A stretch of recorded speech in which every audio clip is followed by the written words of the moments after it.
Hi, నమస్తే అండి. నేను doctor Sujeer Basha, cardiopulmonary physiotherapist from Hyderabad.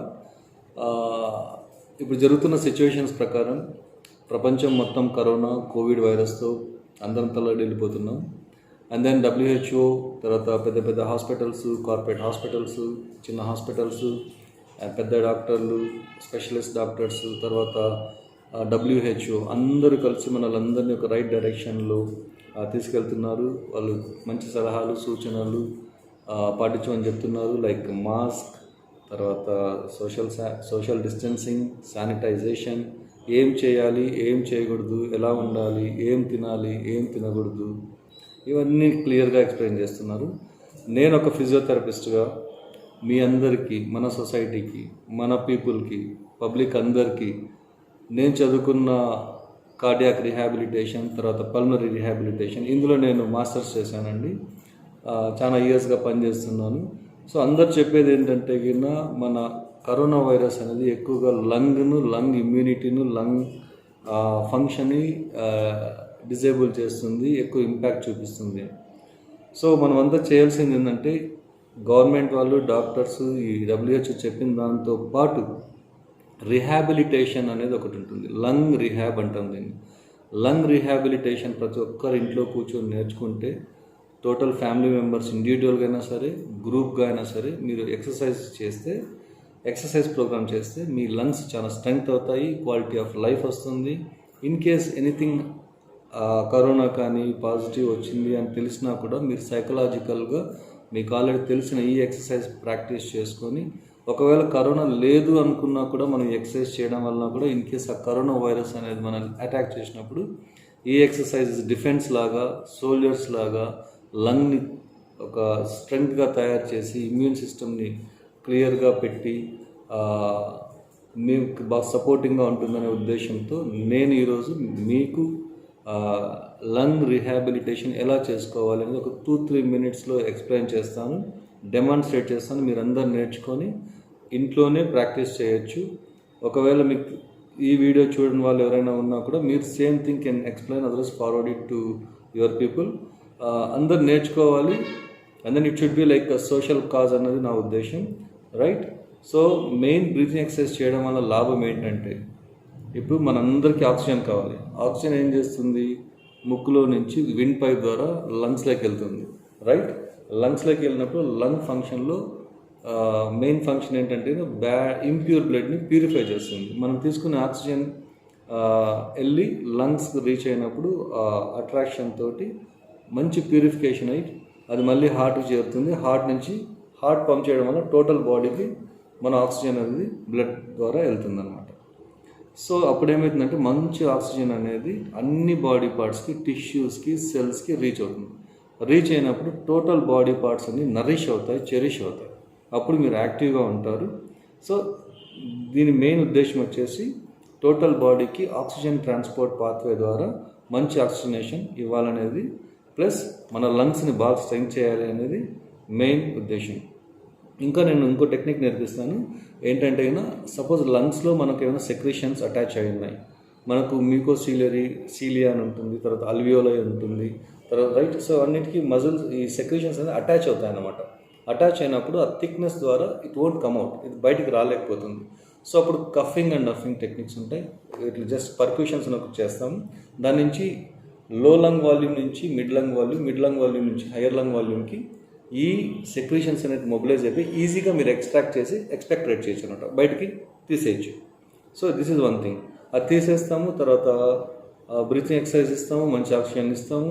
దాని తర్వాత ఫాలోడ్ బై ఇన్సెంటివ్ స్పైరోమీటర్ అంటారండి. ఇన్సెంటివ్ స్పైరోమీటర్ అంటే ఒకటి మెషిన్ లాగా అవైలబిలిటీ ఉంటుంది. 300-400 రూపీస్లో అన్ని మెడికల్ షాప్స్లో దొరుకుతుంది. అది తీసుకొని బాల్స్ ఉంటాయి అన్నమాట, అందులోపల గట్టిగా లాగాలి. అప్పుడు ఇన్స్పిరేషన్ కెపాసిటీ అంటే ఇన్స్పిరేటరీ మజిల్ కెపాసిటీ అంటే డయాఫ్రామ్ అని ఉంటుంది, అది స్ట్రెంగ్త్ అవుతుంది అనమాట, రైట్? దాని తర్వాత జనరల్ ఎక్సర్సైజ్ కొన్ని ఉంటాయి, అవన్నీ నేర్చుకుంటే కోవిడ్ కాదు, కరోనా కాదు, మీరంతా సైకలాజికల్గా స్ట్రాంగ్గా స్ట్రెంగ్త్గా ఉంటారు. అలాంగ్ విత్ మనకి న్యూట్రిషన్ ఏదైతే ఉందో, మన న్యూట్రిషనిస్ట్లో వాళ్ళు చెప్పింది ఫాలో అయ్యారనుకోండి, you will be more healthier and then more stronger, right? So just నన్ను అబ్జర్వ్ చేయండి ఎలా చేయాలి, అనేది నేర్చుకోండి. అండ్ దెన్ ఒక చిన్న ఇండికేషన్ ఆర్ కాంట్రా ఇండికేషన్ చెప్తాను నేను. ఈ ఎక్సర్సైజెస్ని లేకపోతే ఈ స్పైరోమీటర్ని మీరు భోంచేసిన ఒక 1 అవర్ తర్వాత చేయండి. టీ, కాఫీ, జ్యూస్ ఏమైనా డ్రింక్ వాట్ ఎవర్ తీసుకున్న తర్వాత ఒక హాఫ్ అన్ అవర్ కానీ 40 minutes కానీ బ్రేక్ ఇవ్వండి. అలా బ్రేక్ ఇవ్వడం వలన మీరు ఈ ఎక్సర్సైజ్ చేసినప్పుడు you don't feel uneasiness, right? Very simple exercise అండి. నేను ఇంతసేపు చెప్పిన దానికంటే ఎక్సర్సైజ్ త్వరగా అయిపోతాయి, రైట్? సో స్ట్రైట్గా కూర్చోండి ఒక చైర్లో స్ట్రైట్గా కూర్చున్న తర్వాత వెన్నెముక స్ట్రైట్గా పెట్టండి, ఇలా ఉంచుకోండి, రైట్? నోస్ టు నోస్ అంటే గాలిని, ఆక్సిజన్ అంటే గాలిని ముక్కు ద్వారా స్లోగా డీప్గా కడుపు దాకా తీసుకోండి. తీసుకున్న తర్వాత ఒక 3 seconds హోల్డ్ చేసి ఉంచండి.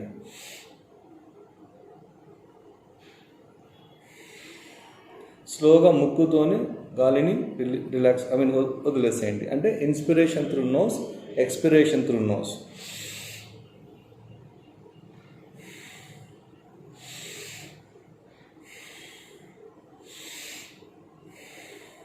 సో ఇలాగా ఒక 4 to 5 times or 5 to 6 times ఇనిషియల్గా స్టార్ట్ చేసాం చేయండి. నెక్స్ట్ వచ్చేసి ముక్కుతో గాలి తీసుకొని ఒక 3 seconds హోల్డ్ చేసి నోటితో వదలాలన్నమాట. జస్ట్ ఊపాలి. ముక్కుతో గాలి తీసుకోండి,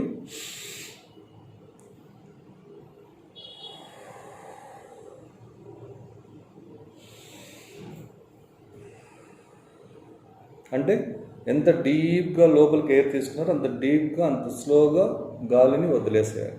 సో మీరు గాలి ఎప్పుడైతే తీసుకుంటున్నారో మీ లంగ్స్, మీ చెస్ట్ వచ్చేసి ఎక్స్పాండ్ అవ్వాలన్నమాట. అంటే that means you are filling, అంటే మన గాలిని చక్కగా నింపుతున్నాం అన్నమాట మన లంగ్స్ లోపలికి, right? So this is second exercise. Third అంటే మూడవది వచ్చేసి మెడని ఇట్లా పైకి ఎత్తండి. ఇలా ఎత్తి గాలిని మింగుతున్నట్టు, ఎంగల్పింగ్, రైట్? గాలిని మింగుతున్నట్టు, నోరు మూసుకొని గాలి మింగుతున్నట్టు అనమాట, రైట్? ఇలా చేయండి. సో అదొక 3-4 times రిపిటేషన్స్ చేయండి. చేసిన తర్వాత సో కమ్ డౌన్. నెక్స్ట్ మన వేళ్ళు అయితే ఏదైతే ఉన్నాయో ఈ ఫింగర్స్ని ఒక ప్యాడ్స్ లాగా తయారు చేసుకోండి. అంటే ప్యాడ్స్ అంటే జస్ట్ హోల్డింగ్. సో ఈ ఫింగర్స్ని ఈ ప్యాడ్స్ అనమాట. సో ఇలా అయినా ఉంచుకోండి, లేకపోతే ఇలా ఫిస్ట్ లాగా ఇలా క్లోజ్ చేసుకొని ఇక్కడ అంటే మన కాలర్ బోన్ ఉంది కదండి, ఇట్లా షర్ట్ తీస్తే ఎగ్జాక్ట్లీ ఈ ఏరియాలో ఒక కాలర్ బోన్ ఉంటుంది, దీని ఫ్లోటింగ్ బోన్ ఉంది. ఇట్లా పట్టుకుంటే అందరికీ 2 bones కనిపిస్తాయి, ఇట్ సైడ్. దాని కింద మన ఏదైతే లంగ్ ఉందో ఇలా ఉంటుంది అన్నమాట, కోనికల్ షేప్లో, రైట్? సో ఈడ అపైకల్ లోబ్ అంటాం. సో ఒక లోబ్స్ ఉంటాయి, 5 lobes, ఓకే? 3, 2. సో ఇక్కడ మనకు రైట్ సైడ్ 3 ఉంటాయి, లెఫ్ట్ సైడ్ 2 ఉంటాయి. సో ఇది ప్రెస్ చేయండి. గాలి తీసుకున్నప్పుడు apply pressure, hold it for 3 seconds, స్లోగా వదిలేసేయండి. మళ్ళీ గాలి తీసుకున్న deep breath, apply pressure, relax. So గాలి తీసుకున్నప్పుడు ఏదైతే ఉందో ప్రెషర్ అప్లై చేయండి. So this is the 4th exercise. 5th one వచ్చేసి మీ చేయి ఇలా కప్లాగా చేసుకోండి. సో రిబ్స్ మధ్యన ఇది మన రిబ్ కేజ్ ఇలా ఉంటుంది. సో ఈడొచ్చేసి లివర్ ఉంటుంది, ఈడొచ్చేసి స్టమక్, ఈడ డయాఫ్రామ్ ఉంటుంది. సో డయాఫ్రామ్ అనేది మెయిన్ మనం గాలి లోపల తీసుకోవాలి అంటే ఇంపార్టెంట్ మజిల్ అనమాట, డయాఫ్రామ్ మజిల్. అది ఇట్లా డోమ్ షేప్లో ఉంటుంది. సో ఇలా కప్ తీసుకొని ఇలా పెట్టి హ్యాండ్ ఒక పెట్టండి, ఇలా అప్లై చేయండి. డీప్గా బ్రీత్ తీసుకోండి, గాలి తీసుకోవాలి. తీసుకున్నప్పుడు ఈ 2 చేతులుగా ప్రెషర్ అప్లై చేయండి. ప్రెషర్ అప్లై చేసినప్పుడు ఇంకా ర్యాపిడ్గా డీప్గా లోపలికి ఎయిర్ వెళ్తుంది, right? Hold it for 3 seconds. So ఇలా ఒక 5 రిపిటేషన్స్ ఇనిషియల్గా స్టార్ట్ చేయండి. స్టార్ట్ చేసిన తర్వాత next let us go to this exercise. So ఇవి intercostal muscles. So intercostals, right? Costal muscles అంటారు. సో మన మెయిన్ రిబ్ కేజ్, డయాఫ్రామ్ని మొత్తం అంతా హోల్డ్ చేసేది. సో ఇట్లా చెస్ట్ ఎక్స్పాండ్. సో ఇలా గాలి తీసుకున్నప్పుడు అప్లై ప్రెషర్. సో ఇలా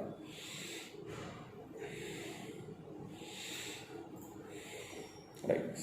అండ్ దెన్ నెక్స్ట్ ఎక్సర్సైజ్ ఇలా చేయండి. ఇలా పట్టుకోండి. ఈ రిబ్ కేజెస్ ఉన్నాయి కదా, ఇది నా రిబ్స్, దీన్ని ఇలా పట్టుకుంటాం. గాలి తీసుకోండి, అప్లై చేయండి.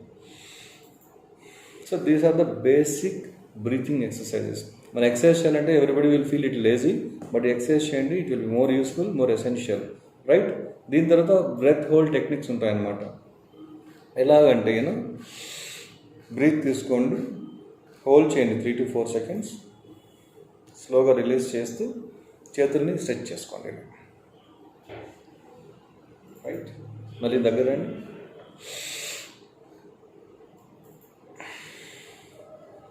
ఇలా